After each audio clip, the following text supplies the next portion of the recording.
ఇవాళ మనం గమనించినట్లయితే చెప్పిన మాటనే పట్టుకుంటున్నారు, కానీ దాంట్లో ఉన్న అర్థాన్ని మనం గ్రహించలేకపోతున్నాం. మనకి పెద్దలు ఒకటి చెప్పారంటే దాంట్లో ఉన్న అర్థాన్ని గ్రహించాలి. మీరు చెప్పినట్టుగా పెద్దవాళ్ళకి కొన్ని మినహాయింపులు ఇచ్చారమ్మా. ఏకాదశికి కూడాను చిన్నపిల్లలు ఎవరైతే ఉంటారో పసిపిల్లలు, చిన్నపిల్లలు, వృద్ధులు, ఔషధ సేవకులు, గర్భిణీ స్త్రీలు, బాలింతలు, వీళ్ళందరికీ కూడా మినహాయింపు ఉంది అన్నమాట. అదేవిధంగా దర్శనం దగ్గరికి వెళ్ళేటప్పుడు స్వామివారికి మొట్టమొదట రాంగాన్ని చూపుబడితేనే అన్న మాట కాదు అక్కడ. అలా చెప్పకపోతే ఏదో టైంలో మనం వెళ్దాంలే అనుకొని మనం జాప్యం చేస్తాము. అందుకని వెళ్ళండరా పొద్దున్నే అన్నారు. వెళ్ళటం మంచిదే. అయితే అక్కడ తొక్కిసలాట జరిగినా, పక్కవాళ్ళు పడిపోయినా, పక్కవాళ్ళ కాళ్ళ మీద పడి, పక్కవాళ్ళ చేతుల మీద పడి ఇవాళ మనం గమనిస్తూ ఉన్నాము. ఎన్ని సంఘటనలు జరుగుతున్నాయి. ఈ ఉత్తర ద్వార దర్శనం కావచ్చు, ఇంకోటి కావచ్చు, ఏ పరవడన్నా చెప్పనియండి, తండోపతండాలుగా వెళ్ళటము, ఇటువంటి ప్రమాదాలని కొని తెచ్చుకోవటం అవుతుంది.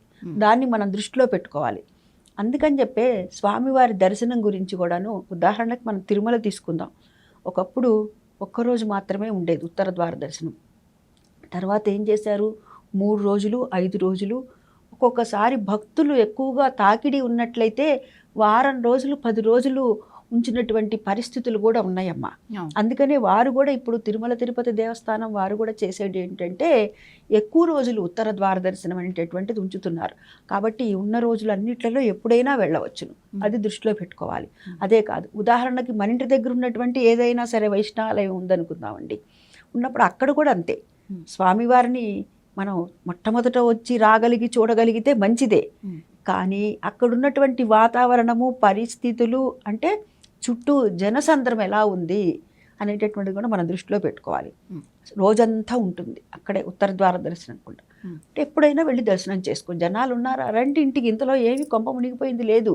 చక్కగా ఇంటికి వచ్చి మన ఇంట్లో పూజాధికాలు పూర్తి చేసుకొని స్వామివారి యొక్క నామాన్ని కానీ ఏదో ఒక దాన్ని మనం పారాయణ చేస్తూ ఆ తర్వాత కాస్త జనాలు తగ్గిన తర్వాత వెళ్ళొచ్చు.